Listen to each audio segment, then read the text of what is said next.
Some people say that mass immigration into the United States can help reduce world poverty. Is that true? Well, no, it's not. And let me show you why. This gumball represents the 1 million legal immigrants that the United States has taken every year on average since 1990. Now, who in the world deserves our humanitarian compassion? The World Bank has one measure of the desperately poor of the world. They make less than $2 a day. And how many people make less than $2 a day in the world? Well, let's start with Africa. In Africa alone, there are 650 million people who make less than $2 a day. 650 million.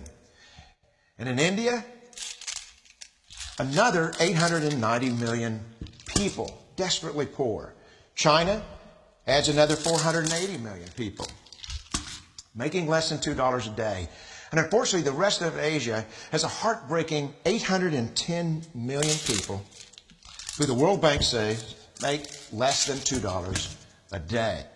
And finally, there's 105 million of Latin America's population that are desperately poor. All told, the World Bank says there are 3 billion people in the world.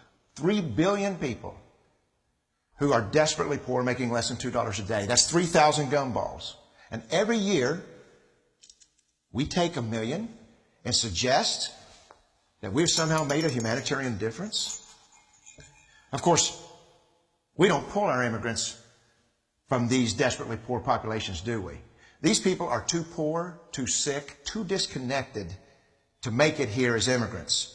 We tend to pull our immigrants out of the better off poor of the world. And Mexico tends to define the type of immigrant that we bring here because the plurality of people come from Mexico. And Mexico is poor. How many people in the world live in countries that have average incomes lower than that of Mexico? And the World Bank tells us that that number is these 3 billion plus another 2.6 billion people.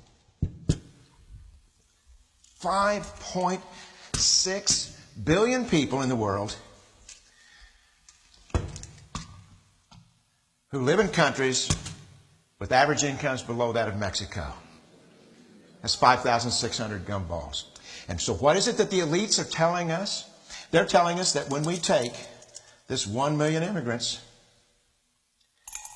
that we somehow or another are tackling world poverty. And we have to do it regardless of the effect on our unemployed, the working poor, the most vulnerable members of our society, regardless of the effect on our natural resources. Even if we went by the most radical proposals in Washington, which are to actually double our immigration to 2 million a year,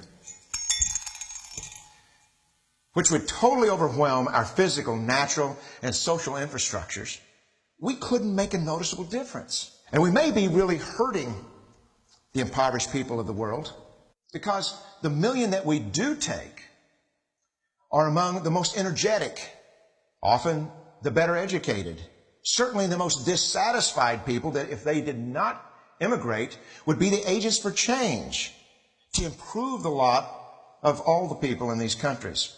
The true heroes in the global humanitarian field are the people in these countries who have the wherewithal to immigrate to another country, but instead stay in their countries, to apply their skills to help their fellow countrymen.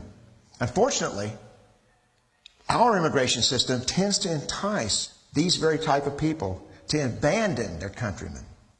The impossibility of making even a dent is actually worse than it looks here. Because